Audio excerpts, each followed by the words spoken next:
vamos a buscar en la carta a los Hebreos, capítulo 13, versículo 17. Hebreos 13, 17. Dice la palabra: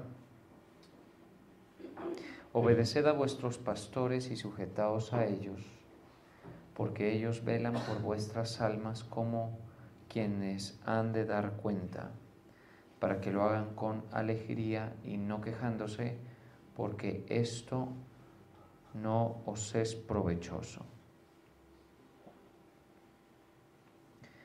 Señor, te damos gracias, te bendecimos, te reconocemos, Señor. Exaltamos tu nombre, Padre eterno. Te pedimos que tú nos ministres tu palabra, tu verdad, tu instrucción, tu luz a nuestro espíritu, Señor, que te compadezcas de nosotros y que nos envíes tu verdad, tu palabra, en el nombre de Jesús. Amén.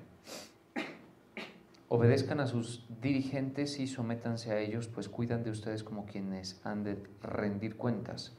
Obedézcanlos a fin de que ellos cumplan su tarea con alegría y sin quejarse, pues el quejarse no les trae ningún provecho. Bien. Aquí en Hebreos 13 está dando el escritor una serie de lo que llama deberes, ¿sí? De hecho, el título de la Reina Valera dice deberes cristianos, de tal manera que hace una lista de lo que debe observar el cristiano, el que está en el nuevo nacimiento, el que ya ha pasado de muerte a vida por creer en el Evangelio. Y es algo que merece mucha atención porque digamos que en general el Nuevo Testamento nos da muchísima luz acerca de cómo debe ser practicada la fe, independientemente de la época, independientemente de la persona, independiente también de la circunstancia que vive. Es decir, el Nuevo Testamento concentra mucho del esfuerzo de Dios para formar la fe de las personas y también la práctica en general y cómo esta fe se debe vivir en paralelo, digámoslo así, a lo natural que vive el ser humano. ¿Sí? Es decir, si la persona que ha creído el Evangelio, que ha abrazado la verdad, es hijo, por ejemplo, no va a dejar de ser hijo porque creyó el Evangelio. Si la persona que abrazó el Evangelio es empleado, no va a dejar de ser empleado. Esposo, no va a dejar de ser esposo. En cualquier circunstancia que llega la persuasión, en ese estado debe coexistir esa nueva persuasión con la condición personal de la persona, ¿sí? O sea, con lo que caracteriza su circunstancia, su realidad, su situación. Es decir, yo soy hijo, tengo este apellido, vivo en este país, tengo estas cosas que caracterizan mi vida, ¿sí? Ahora, el tema de la persuasión del Evangelio llega a ser tan importante que uno no debería forcejear mucho en el intento de cambiar la circunstancia que vive, ¿sí? Tanto es así que habla del Estado, ¿no? Porque en la iglesia del primer siglo ocurría que se estaban convirtiendo gente de diferentes condiciones, porque el cristianismo siempre ha sido muy incluyente, ¿sí? Y mire que no digo inclusivo porque eso no es algo del todo con el que esté conforme a nivel meramente lingüístico. Incluyente, ¿qué significa? Que ha convocado a todas las personas de diferentes condiciones, edades, trasfondos socioeconómicos, a participar de esta de esta promesa de vida eterna, de esta gloria que en nosotros ha de manifestarse. ¿Sí? Nosotros hemos sido llamados a participar de la gloria de Cristo, y eso es algo que nos ha sido tocado en estos días en nuestra actividad, porque dice: a quienes llamó, a esos también justificó, y a quienes justificó, a estos también glorificó. ¿Sí? Y también bien lo dice el apóstol Pedro cuando dice: mas el Dios de toda gracia, que nos llamó ¿a qué? A su gloria eterna. ¿Sí? Entonces, ¿a quiénes ha llamado? A gente de todas las posibilidades, ¿sí? De edad, de raza, de tribu, lengua, nación, condiciones socioeconómicas, políticas, de diferentes condiciones, mentalidades incluso, a participar de la gloria de Cristo en la vida eterna. Es un llamamiento generosísimo, amplio, y no ha hecho acepción de personas. Es decir, todo aquel que pueda llegar a la persuasión, ese participa. Ya depende, digamos, de que la persona pueda llegar por medio del arrepentimiento, por medio de que la verdad cambie su forma de pensar, ¿sí? Respecto de sí mismo, respecto de su situación, respecto de Dios y todas las demás cosas. Si logra llegar a esa persuasión, listo, está dentro de un grupo que viene a ser, digamos, transformado en sus prioridades, pero que sigue viviendo en las condiciones. Es decir, sigue siendo madre quien es madre, sigue siendo hijo quien es hijo, sigue siendo autoridad quien lo ha sido, sigue siendo. Ahora, eso no significa que el Señor no quiera darle una forma a nuestra vida, ¿sí? Cambiar muchas cosas, ¿sí? No significa eso, que el Señor no quiera cambiar las cosas que pueden llegar a ser, digamos, que el Señor quiera que nuestra vida pierda esas características, ¿sí? Y evidentemente hay cosas que el Señor quiere que pierda características en nuestra vida. Hay unas de ellas, por ejemplo, que son la pasada manera de vivir. En cuanto a vuestra pasada manera de vivir, dice la palabra, despojaos del viejo hombre que está viciado, ¿sí?, en todos los aspectos. Entonces, si hay una parte que en nuestra vida va a perder características de lo que éramos, pero porque el Señor quiere, pero hay otras que van a estar presentes todo el tiempo, ¿sí? Ahora, el despojarse del viejo hombre, por supuesto, no significa que usted va a dejar de pensar mal, va a dejar de digámoslo así, de operar viciadamente en su comportamiento, o que usted pretenda tener esa aspiración, digámoslo así, de funcionar puramente en cuanto a su pensamiento, todo. No, eso no significa. Lo que significa es que la luz de Cristo va trayendo a nuestro entendimiento esos cambios, y uno tiene que saber que tiene que desvestirse del viejo hombre. Es como decir, hoy no me voy a poner esta vieja prenda conflictiva, envidiosa, no me voy a poner esta vieja prenda que opera en el temor, que camina en la incertidumbre, que camina en la confusión típica del ser humano. No me voy a poner esta prenda que es también, que me pone una psicología afanosa, ansiosa. No voy a poner esta prenda que habitualmente me hacía ser muy avaricioso, ¿sí? Por eso dice, sean vuestras costumbres sin avaricia. Poderoso, o sea, la palabra de Dios es, mejor dicho, abundante. Yo casi que tengo que resistirme a tocar muchos versos, porque yo sé que suele ser no muy cómodo para la audiencia, pero versos es lo que hay, digamos, que respaldan todo lo que estoy planteando.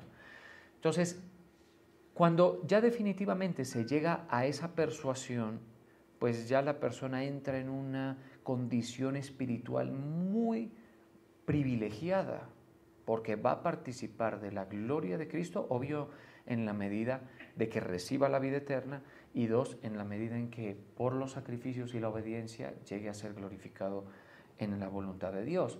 Pero ya de por sí, o sea, la propia vida eterna ya es una honra, un privilegio fuera de lo común, fuera de lo habitual, que la persona ya está participando, a pesar de que en su vida presente no parezca haber cambiado mucho, porque lo que cambia es aquí la persuasión del Evangelio.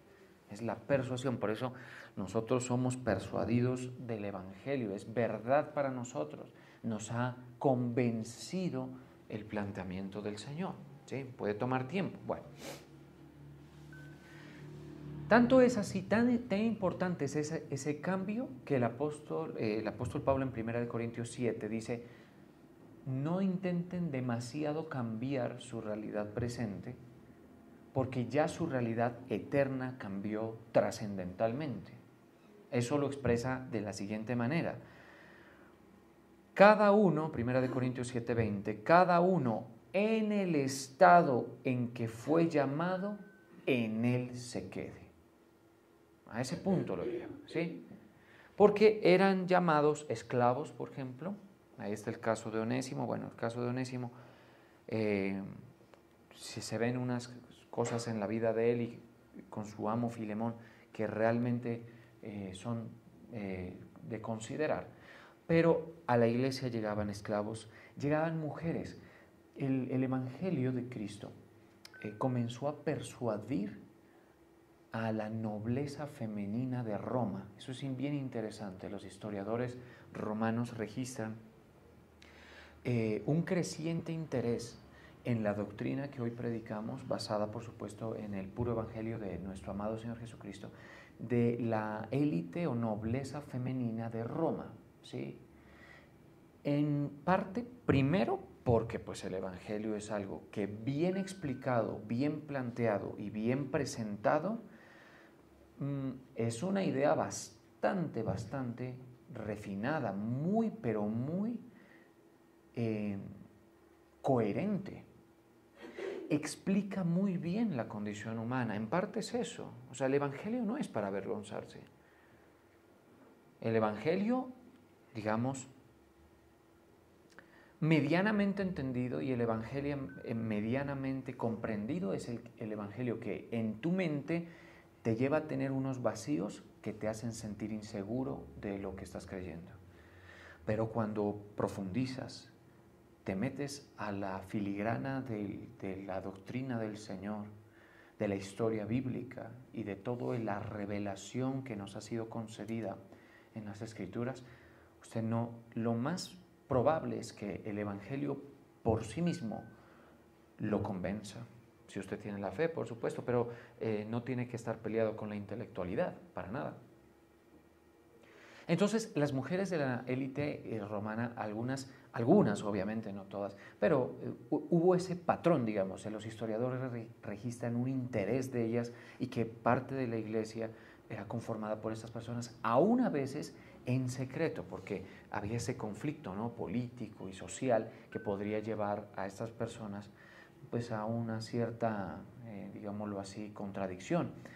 Pero lo hacían, porque en parte por eso que acabo de mencionar, pero también en parte porque el Evangelio de Cristo no hace diferencia entre hombre o mujer para el llamamiento, para la gloria eterna. Mientras que la sociedad romana, si bien en muchos aspectos fue pionera en avances intelectuales, filosóficos y también quizá del ámbito del derecho, era a la vez una sociedad cruel, déspota con la mujer. ¿Sí? Esa sí era una sociedad injusta completamente. ¿Sí? Era una sociedad donde la mujer tenía un valor casi que mínimo. ¿Sí? Hay una carta de un importante personaje de la élite romana donde le habla a su esposa y le dice, porque él estaba en una campaña militar, y le dice, si sale nuestro hijo o hija, si sale varón, consérvalo. Si sale mujer, ya sabes qué hacer con él. Y los historiadores construyen digamos, una caracterización social a partir de estos documentos en el que dicen la mujer era de o sea, le daba un valor mínimo. Entonces, pero en el cristianismo no. ¿Sí? En el cristianismo La mujer tiene un valor idéntico al del hombre en llamamiento. Es heredera de salvación y es llamada a participar de la gloria eterna, de la vida eterna y también de la gloria de Cristo. Entonces eso llamó poderosamente la atención de las mujeres de la élite romana, porque comenzaron a darse cuenta que esa doctrina, que aparentemente podía llegar a ser asfixiada por los esfuerzos romanos y por los esfuerzos de la tradición judía, esa doctrina estaba oxigenando a la sociedad desde el punto de vista moral y desde todos los demás puntos de vista. ¿Sí? Entonces, ¿quiénes llegaban a la iglesia? Llegaban gente de la élite romana, gente que vivía de los impuestos, como Mateo, por ejemplo, hace un tiempo, inicialmente. Llegaba gente que tenía esclavos como Filemón, tenía gente esclava como Onésimo, llegaba gente pobre, rica, mejor dicho, llegaba gente de todo nivel, porque cuando el Señor extiende su invitación, extiende así a la gente abiertamente, a quienes quieran y a quienes puedan creer y recibir y participar. ¿Sí? Entonces, ¿qué ocurría? Que muchas personas de pronto consideraban que podían esperar un cambio muy drástico en sus vidas. El apóstol Pablo dice, cada uno en el estado que fue llamado, en él se quede. Como quien dice, ya tu vida cambió en lo importante, esta temporalidad vívela, digamos, sin querer hacer demasiado. ¿Por qué? Porque mire, está muy bien, uno puede darle forma a su vida en muchos aspectos. Más que todo, ante todo, los jóvenes, por ejemplo, cuando el Señor nos llama jóvenes, uno puede, si sigue el llamado del Señor, uno no sabe a dónde lo va a llevar. De tal manera que la vida puede ir en unas direcciones impresionantes, muy buenas, ¿sí? Y uno puede darle una forma a la vida. Por ejemplo, si sus padres vivieron asfixiados por las deudas, yo podría vivir una economía muchísimo más saludable. Si mis padres tuvieron, por ejemplo, malas decisiones y fue madre soltera, por ejemplo, hubo divorcios, a mí me podría ir mejor. ¿Por qué? Porque yo tengo lo que se considera necesario para tomar buenas decisiones y aparte estoy pastoreado, estoy dirigido por el Señor y a eso voy a volver, porque ese fue el verso raíz. Obedeced a vuestros pastores y sujetaos a ellos, porque ellos velan pues vuestras almas como quienes han de dar cuenta. ¿Sí? Entonces el joven sí podría, ¿sí? Y entonces está muy bien, pero con todo no debemos perderla de vista que esto es lo de menor importancia, la temporalidad humana, ¿estamos de acuerdo? No lo debemos perder de vista. Y esto le ayuda a quien está afanado por lo temporal, pero a quien lo temporal ya no le satisface o no le llega a ser, digamos, alentador, esperanzador, porque dice yo, hace un tiempo, hace algo más de un año, yo por ejemplo me hice un examen con un colega mío que nos gusta el deporte y todo eso, y los resultados de ese examen arrojaban que mi colega iba a vivir 134 años si seguía la vida así normal, ¿no? Una persona muy, digamos, deportista, capaz, todo eso, una persona siempre muy atlética y todo. Entonces nos reíamos porque él decía, inmediatamente le dijeron eso, estábamos juntos, ¿no? Usted va a vivir, el médico dijo eso. Entonces, tiene una condición que le permitiría vivir hasta esa edad, si nada extraordinario ocurre. Él, en lugar de, digamos, alegrarse por eso, dijo, hasta los 134 años, dijo, y así solo como estoy, porque está solo. Sí. Otro le dicen así, y dice, yo hasta los 134 años con esa esposa. No, me quiero ir rápido, dirá alguno. El otro dice solo, el otro dice acompañado, ¿sí? Si la vida realmente, si nosotros obtenemos una perspectiva bíblica, teológica, de la Escritura para nuestra vida, nosotros vamos a darnos cuenta que ni siquiera vale la pena vivir tan largo aquí. Así, es que esa es la cosa. Por eso dice, en el estado en el que fue llamado, en él se quede. En él se quede. No que ahora yo soy cristiano y voy a ser libre de la esclavitud que en ese momento sí operaba plenamente, en el tiempo en el que esto fue registrado. No. Por eso dice, fuiste llamado siendo esclavo, versículo 21. No te dé cuidado. Pero también si puedes hacerte libre, procúralo más. O sea, hay cosas que sí se pueden. El procurar el bienestar es lícito en la voluntad de Dios, pero no obsesionarnos con la temporalidad. Sí, no, eso sí es un desacierto total. Es un desacierto total eso. ¿Sí? Entonces, lo que nos está mostrando el Señor es la temporalidad, cómo se la debe vivir, esta vida presente.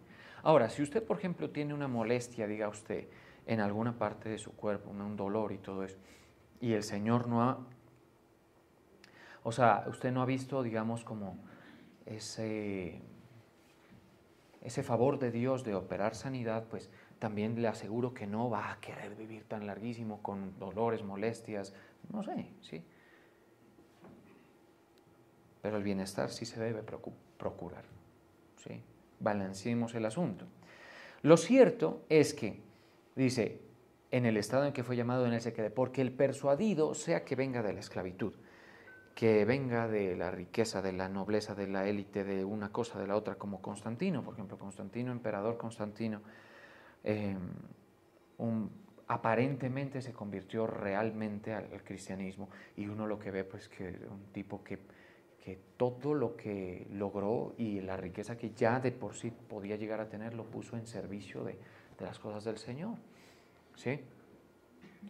Y la verdad es que era una persona que podía hacer mucho más que cualquiera por el reino, por la visibilidad, la influencia que tenía a nivel político. Pero lo cierto es que es igual el que no lo conoce nadie, esclavo, por la gloria que hay a lo que fue llamada, a la que fue llamada la persona, ¿sí? No hay distinción con el eminente, famoso, rico, influyente, con el que no es nadie, con el que quizá no ha tenido muchas oportunidades o las ha desperdiciado, o ha vivido en la, digamos, en la vida promedio, o ha vivido, no sé, todo eso, ¿sí? O sea, esto también usted lo puede ir tomando para usted mismo. Usted ya es muy especial, ¿sí? Usted ya es muy, digamos, privilegiado. Dice usted, pero es que mi vida no ha cambiado demasiado, ¿no? Pero es que el Señor te llamó a su gloria eterna. El Evangelio te da acceso, cuando tú lo crees, al perdón de pecados. Y a no solo eso, por eso dice la palabra, para que abra sus ojos, para que reciban por la fe que es en mí el perdón de pecados y algo maravilloso, la herencia entre los santificados. A eso fue llamado usted y yo. Y entonces la rutina a veces nos hace ver como que no, pues no somos nada especial, pero mientras la persuasión esté en usted, ¿de qué cosa? Del Evangelio. Eso sí, en eso sí quiero ser muy enfático. Yo siempre lo he sido, pero se los recuerdo. Porque usted no lo va a salvar ni la religión, ni su buena moral, ni nada en absoluto, ni le va a dar participación en la gloria eterna, nada de eso. Solamente creer en el Evangelio, ¿sí? Bueno, entonces, ¿qué pasa? Ya la persona que cree es privilegiada enormemente, pero hay una parte de eso, ¿sí?, que tiene que coexistir, que fue lo que planteamos inicialmente, con todo lo no natural que caracteriza nuestras vidas, que no es poca cosa y que llega incluso a afligir o a alegrar mucho de lo que somos, ¿sí?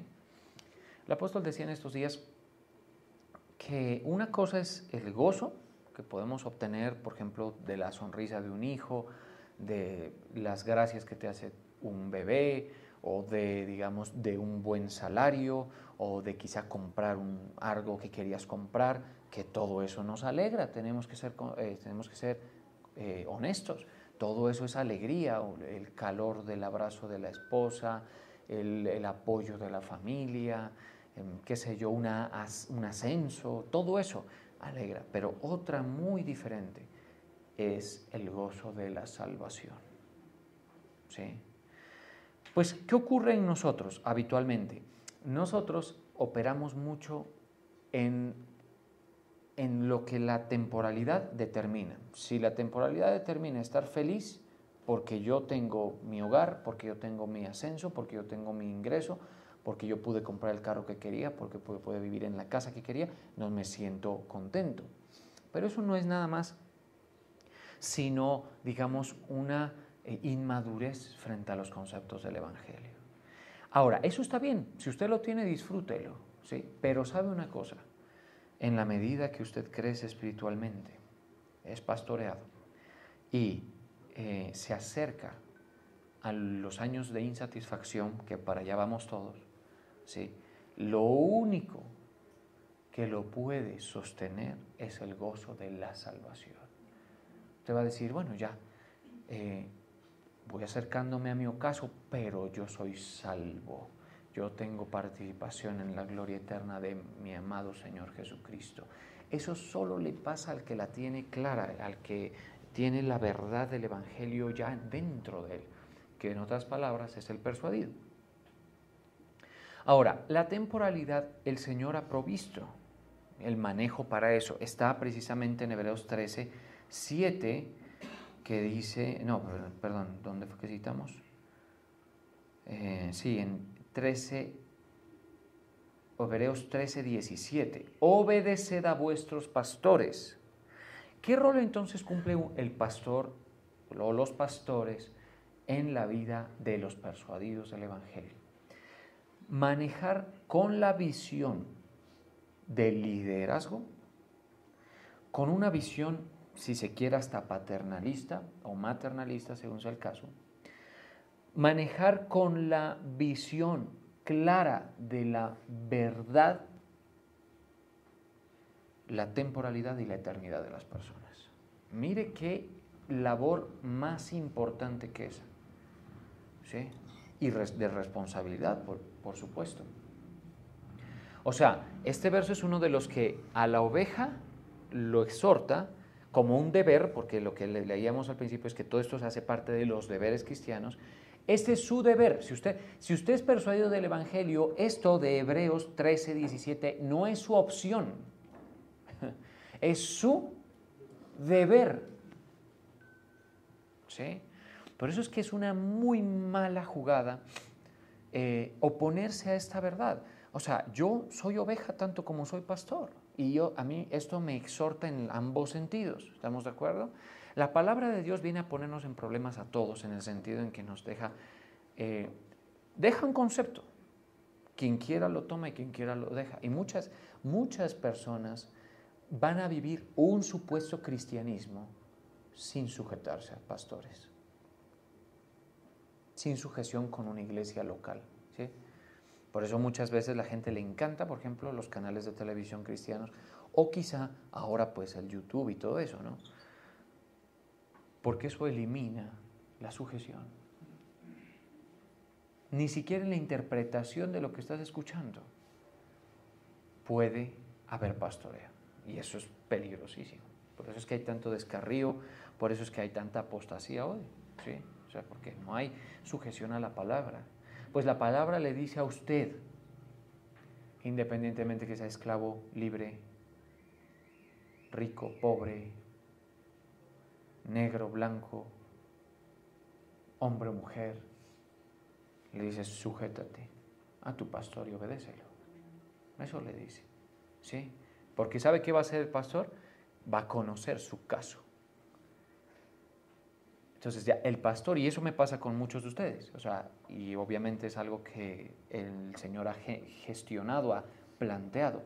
Yo sé quiénes de ustedes están sin trabajo, quiénes no, quiénes están viviendo una infidelidad, quiénes no, quiénes están enfermos y por qué hay que orar, quiénes son, quizá tienen algo de influencia, quizá quienes tienen unos buenos ingresos, quizá quienes están teniendo problemas depresivos, quienes están teniendo problemas de una cosa. Lo que pasa es que ya en esta sociedad en la que vivimos, pues ya digamos, no hablaríamos tanto quizá de esclavitud, no hablaría, pero sí hablamos de diferentes situaciones, ¿no? Por ejemplo, en nuestro ministerio hay un puñado de personas, muy pocas, obviamente, que son muy ricas.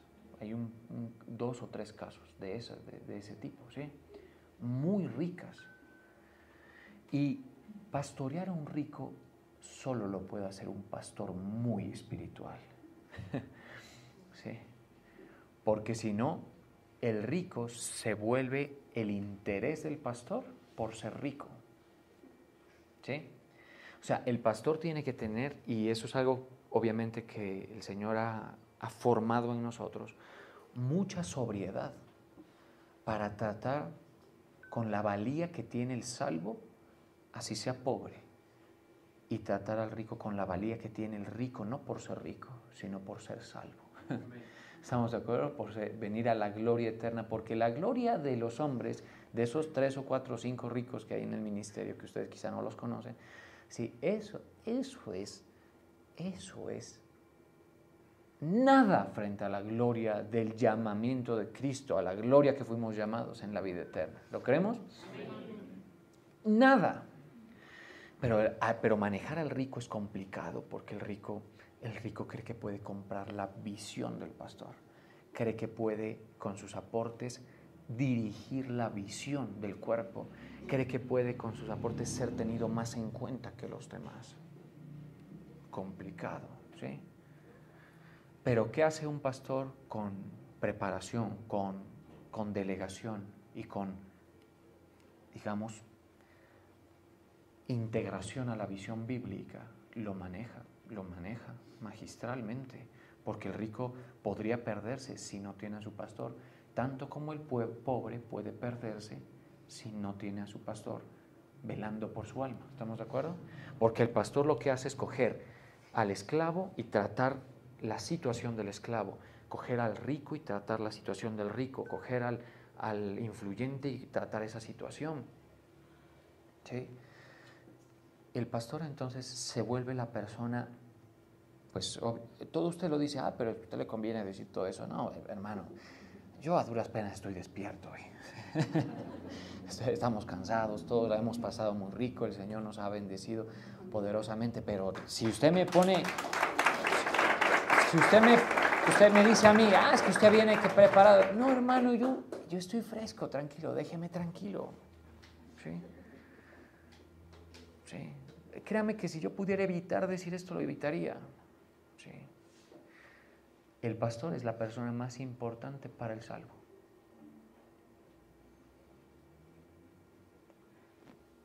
¿Sí? O sea, ¿usted quiere ser la persona más importante para mí? A mí, ¿qué me va a interesar eso? A mí, yo quiero ser la persona más importante para mi esposa, para mis hijos. ¿Estamos de acuerdo? Pero mi trabajo espiritual hace que tome una importancia tremenda, ¿sí? Para la gente. Y obviamente para mí, para mi pastor, para mí, viene a ser la misma cosa. ¿Sí? Porque yo soy un hombre, como dijo el centurión, bajo autoridad. Y en autoridad, yo digo a este, ven y viene, y a aquel, ve y va. Pero a mí también a veces me dicen, ve, y yo tengo que ir. ¿Sí? Y a veces también me dicen, ven, y yo tengo que regresar y hacer, y todo eso. ¿Estamos de acuerdo? Yo soy un hombre bajo autoridad. Es la persona más importante, porque esa persona va a orientarlo en el manejo de lo temporal, considerando lo eterno. ¿Sí? En estos días, fíjese que ha sonado mucho en la comunidad cristiana esto, lo que se considera la conversión de este cantante Daddy Yankee. ¿Sí? Ha ido sonando y incrementando como el interés alrededor de esta persona. Yo digo, pues con mi esposa conversábamos, digamos, porque a veces nos ponemos como a considerar, ¿no? Si la conversión, si hay frutos de arrepentimiento o no, porque mucha gente dice ser convertida y no es, y son, honestamente, siguen militando en los caminos de maldad, militando en los engaños, militando en todo eso. ¿sí? Y entonces, por ejemplo, sus identidades se ven comprometidas porque al decir que supuestamente ya son cristianos, entonces, pero siguen teniendo una identidad, un atuendo, todo eso que como que uno dice, ahí como que confunde un poco la cosa. Ahora, yo no soy nadie para decir si sí o si no, pero lo que sí tengo es filtro y un prisma de la palabra que me lleva un poquito a más o menos estar orientado. Parece ser que sí, ¿no? Parece ser en el caso de esta persona. Pues le cuento, imagínese tener que ser el pastor de Daddy Yankee. Y usted me dice, pero necesita pastor, así como yo que no soy nadie, que no canto ni en la ducha, que no compongo nada, ¿sí? Si no tiene pastor, se enreda y se pierde. Él. ¿Estamos de acuerdo? Necesita irle a decir al pastor, ¿qué hago con mis redes sociales, pastor? ¿Será que sigo componiendo así? ¿Qué debo hacer con esto, los millones que tengo? ¿Sí? ¿Sigo yéndome los domingos en mi yate o voy a tener que ir a la iglesia, pastor?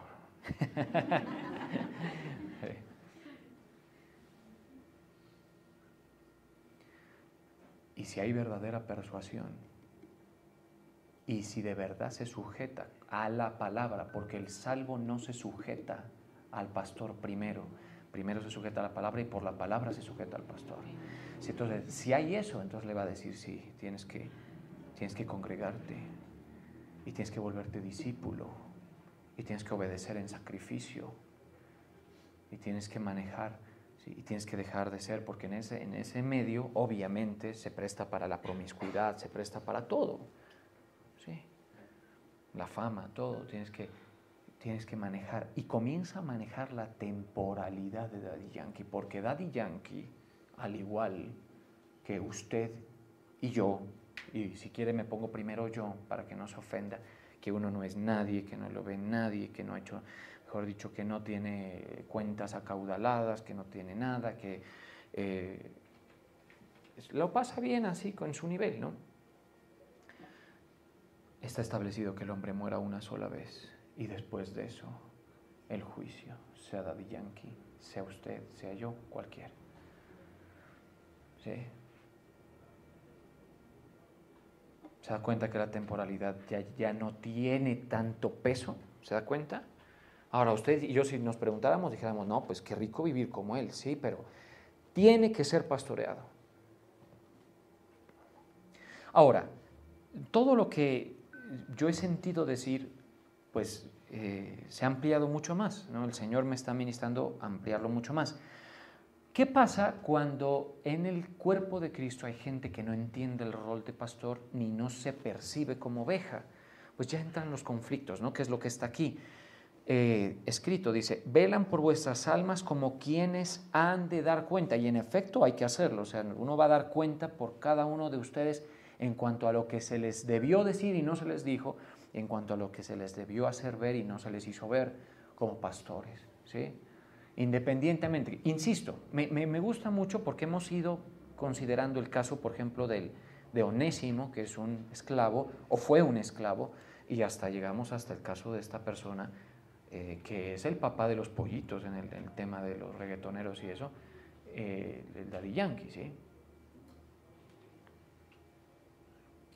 Pues, si ha creído el Evangelio, tiene que respetar a su pastor.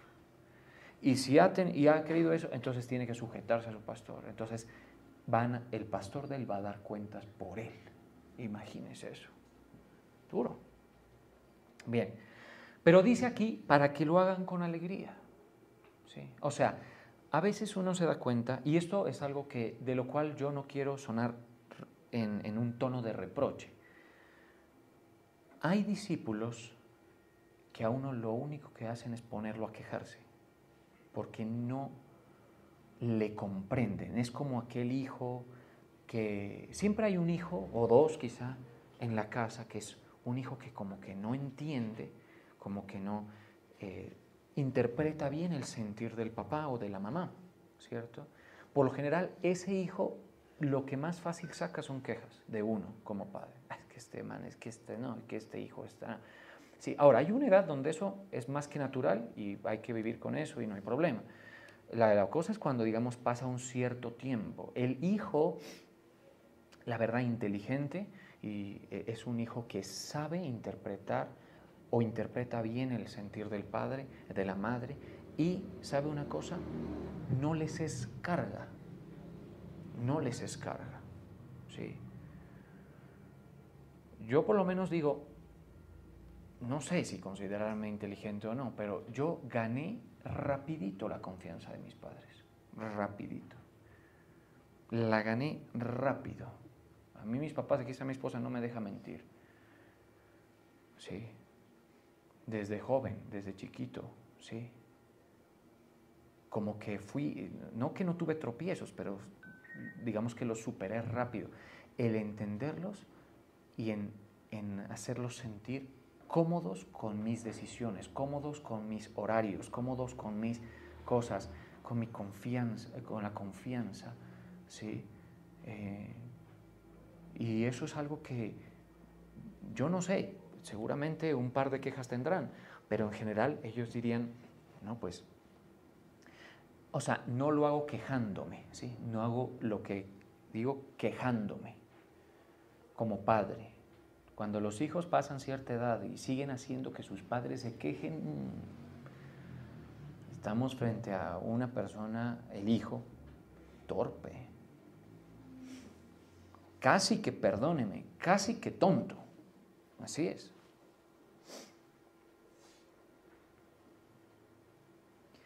El hijo es inteligente y sabio cuando agrada a sus padres, y no es un concepto mío. El hijo sabio alegra el corazón del padre, dice Proverbios. ¿Sí? Entonces, aquí habrá muchos padres que se sientan contentos con esta palabra para sus hijos, porque el padre tiene una visión para el hijo, la madre tiene una visión para el hijo de bienestar, de que le vaya bien, de que tome buenas decisiones y todo. Nadie puede siquiera acercarse a ese criterio de los padres, pero cuando el hijo no entiende, le forcejea, le resiste, le pelea, ¿sí? En el único caso donde no se debe dejar dirigir uno por los padres es cuando los padres son ciegos espirituales. ¿Sí? Ahí. En cuyo caso, mejor que te encuentres un buen sustituto de los padres, que el único es la palabra de Dios, y probablemente el único que la tenga bien clara sea tu pastor. ¿Estamos de acuerdo? Es que hay que decir las cosas como son. En este mundo está todo diciéndose como no se debe. Nosotros vamos a decir las cosas como son. Ahora, usted es bien libre, puede, si quiere lo hace, si no quiere no lo hace, pero esa es la verdad del asunto. ¿A mí qué me pone a quejarme, por ejemplo? ¿Sí? Por ejemplo, cuando yo veo al discípulo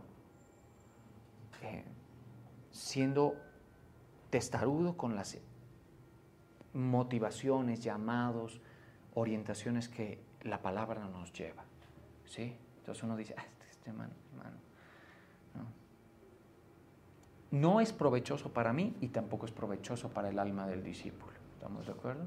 Ahora, uno tiene que hacerlo. O sea, yo tengo claro que uno no va, yo no puedo dejar de ser su pastor porque usted sea terco, ni porque usted sea torpe, ni porque usted me dé trabajo, ni porque usted sea de esas personas que toca estarle llamando la atención, ¿sí?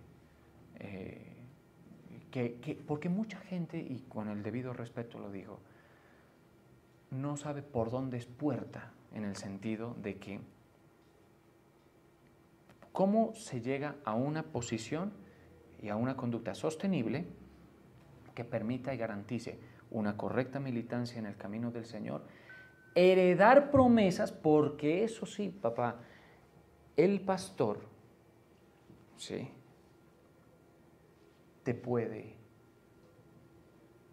marcar un camino de heredar promesas. Quiere que se lo demuestre, ¿verdad? Como es mi deber, pues.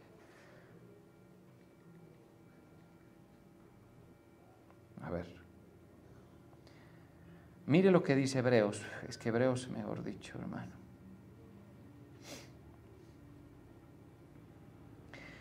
Dice, bueno, pero antes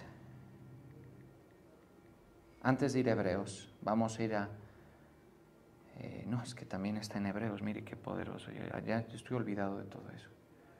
En Hebreos 13:7 dice lo siguiente. Leámoslo ese, por favor, en su mente, siguiendo la lectura. Dice, acordaos de vuestros pastores, que os hablaron la palabra de Dios. Considerad cuál haya sido el resultado de su conducta. ¿Y qué dice? E imitad su fe. Ahora, si las características de mi fe, por ejemplo, o las de mi pastor, que es mi padre, mi apóstol, ¿sí? Yo, por ejemplo, le tengo mucho, o sea, yo quisiera que los resultados de mi pastor estén en mi vida. ¿Cuál es un resultado de mi pastor que a mí me encanta y que me encantaría tenerlo, conservarlo o lograrlo? ¿Sí? Es que mis hijos sirvan al Señor, como yo sirvo al Señor. ¿Estamos de acuerdo? Eso a mí me parece una riqueza inigualable. Miren, si ustedes tienen hijitos que no son unos Einstein, pero sirven al Señor, ustedes son ricos. Ustedes son ricos. Hay un par de casos en el ministerio, Yo, ¿qué día estaba mirando así en la iglesia y miré una señora con una cara de tranquilidad, así en el culto. ¿Sí? Es pastora de nuestro ministerio, la respeto yo muchísimo. ¿Sí? ¿Sí? ¿Sabe qué tiene? A sus 3 hijos reverenciando la palabra. Eso es riqueza. Eso es riqueza. De ahí para allá, hermano, es tontería. Y yo decía, yo quiero eso. Obviamente yo no estoy en esa etapa, mis hijos están chiquitos, todo eso, pero yo qué quiero. O sea, a mí me gustaría tener los resultados de la fe de mi pastor. Le pregunto, ¿a usted le gustaría tener los resultados de fe de su pastor? Bueno, porque con este otro verso, en Hebreos 6:12 dice, a fin de que no os hagáis perezosos. ¿Qué lo pone a quejarse uno? Me detengo ahí. Un cristiano perezoso, un discípulo perezoso. Dice, con ese no lo llamen, no sirve. Ese no llega, es impuntual, no funciona. ¿Sí? Toca hacerle ver el valor de la iglesia, toca hacerle ver. Y obviamente tengo que hacérselos ver, como a mí me lo hicieron ver. Pero una cosa es que te lo hagan ver una vez y toda tu vida. ¿Estamos de acuerdo? A fin de que no os hagáis perezosos, sino imitadores, ¿qué dice? De aquellos que por la fe y la paciencia heredan las promesas. ¿Qué pasa? Que muchas veces la gente no tiene una fe que herede promesas. ¿Sí? Ahora, volvamos al caso de Daddy Yankee. Oigan, tranquilos, una vez nomás, no, tranquilos. ¿Sí? Porque usted me dice, esas son las promesas. ¡No! ¿Sí? Él ha logrado ganar el mundo. ¿Sí? Pero mientras tenga su alma perdida, no hay tal cosa como promesas. ¿Sí? No hay eso. La promesa es todo lo que el Señor le concede a su pueblo como muestra de su respaldo, ¿sí? Como muestra de su gracia, pero como una demostración o anticipación de la gloria que vamos a vivir. ¿Sí? Eso es muy diferente. Ganar el mundo no es la promesa del Señor. Si alguien quiere venir a la iglesia, y bien lo dijo el apóstol en estos días, con la pretensión de ganar el mundo, está en el peor lugar, porque aquí lo que nos vamos es a negar al mundo. Vamos es a negarnos a nosotros mismos, vamos a cargar la cruz de Cristo y llevarla. Pero si, por ejemplo, yo como pastor llevo la cruz de Cristo y el Señor me da una promesa, por ejemplo, ayer nada más, o el día que el apóstol predicó, decía esto: si alguno me sirviere, mi Padre le honrará. Una cosa es confundir la riqueza y la vanagloria del mundo con la honra que le da a uno Dios por haberlo servido. ¿Sí? Entonces, ¿a mí qué me lleva a quejarme? O a mi esposa, cuando la persona es perezosa, cuando la persona no lo entiende a uno, cuando la persona le da trabajo, digamos, seguir una visión, ¿sí? Cuando el joven, por ejemplo, no se sujeta, cuando el joven quiere apresurar los tiempos, pero hay unos discípulos que por lo general a uno lo satisfacen mucho. Unos discípulos que uno dice, cuento con esta persona, está en el camino, porque al final uno a usted no se lo puede sacar de la cabeza, no porque usted sea muy importante, ni porque a uno le guste, ¿sí? Sino que no se lo puede sacar de la cabeza tan solo por el hecho de que el Señor le puso una visión. O sea, yo los veo a ustedes y veo una visión en cada uno de ustedes. ¿Qué significa eso? Veo una eternidad en la salvación y veo una temporalidad bien manejada. Eso es lo que veo. ¿Estamos de acuerdo? Pero lo veo cada vez que vienen a la iglesia. Tampoco va a pensar que yo vivo, ¿sí? ¿Sí? O sea, voy en la calle, por ejemplo, y los veo y digo, mira, tal persona, todo se me viene a la mente, todo. Y es algo obviamente construido por la palabra del Señor, por la palabra del Señor.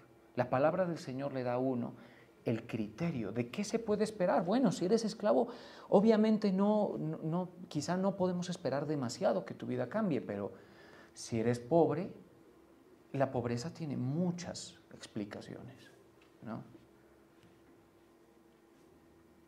Sí te puedo decir, por ejemplo, que mi visión para el pobre es que por medio de la obediencia a los principios del Señor, oxigene su economía, ¿sí? Porque muchas veces la mejor explicación para la pobreza son las malas decisiones. Y si tú vas a dejar de tomar malas decisiones, posiblemente tengas que indefectiblemente prosperar. ¿Estamos de acuerdo? ¿Cómo no va a estar pobre un hombre que tiene 2 familias, 2 apellidos y 2 nombres? ¿Sí? O sea, eso solo Salomón pudo hacerlo. ¿Sí?